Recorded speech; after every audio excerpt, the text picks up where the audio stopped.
Et à présent, cette découverte exceptionnelle, un trésor de pièces d'or repêchées tout en bas d'un port en Israël, le port de Césarée. Maël Benoliel.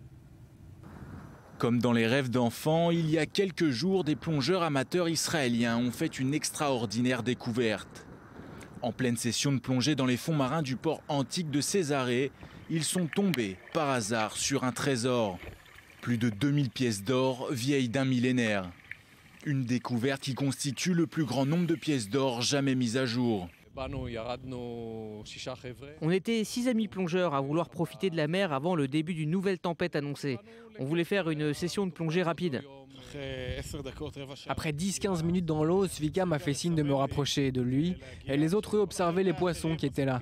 Et au moment où je m'approche de lui, je le vois avec une pièce dans la main. Et il y en avait une autre dans le sable. On s'est regardé et là on a compris qu'on avait trouvé quelque chose d'intéressant. On a plongé nos mains dans le sable et on a sorti des centaines de pièces. Ce trésor, le voici, exposé sur la table du directeur de l'unité archéologique maritime de l'autorité israélienne des Antiquités. Amazing. Extraordinaire, c'est magnifique. C'est la première fois de ma vie que j'ai autant d'or sur ma table ou dans mes mains. Maintenant, je comprends pourquoi les femmes aiment tant cela. Why women like it. Ces pièces, datant de la période fatimide, il y a plus de 1000 ans, proviendraient probablement du naufrage d'un bateau transportant les revenus des impôts destinés au gouverneur central d'Égypte. Tout cet or provient des mines d'or du Maghreb, parce que la dynastie fatimide a commencé là-bas et qu'ils contrôlaient toute la région, du nord de l'Afrique en passant par le Yémen et jusqu'au nord de la Syrie. Et ils avaient une flotte maritime importante. En excellent état, elles n'ont même pas eu besoin d'être nettoyées.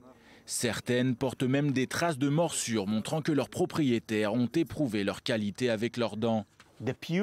La pureté de cet or est telle que vous avez là 24 carats, soit un or pur à 95%.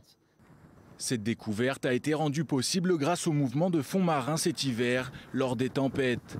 Ces dinars, demi-dinars et quarts de dinars vont désormais faire l'objet d'une recherche poussée de la part de Yaakov et de son équipe.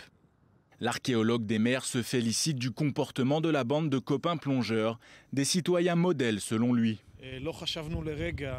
Nous n'avons pas pensé une seconde que ce trésor devait nous revenir ou de ce que nous pourrions en faire. Nous avons tout de suite prévenu l'autorité des Antiquités. L'excitation de la découverte et le fait de voir que Kobe et son équipe étaient si heureux nous ont suffi pleinement. Peu importe la valeur financière éventuelle. C'est précisément de cette plage de Césarée que sont partis les plongeurs qui ont fait cette incroyable découverte. Une découverte essentielle pour les archéologues qui devraient nous en apprendre davantage sur le mode de vie au XIe siècle en Israël. Un trésor qui, selon l'autorité nationale des Antiquités, devrait être exposé au grand public d'ici quelques mois au musée d'Israël de Jérusalem.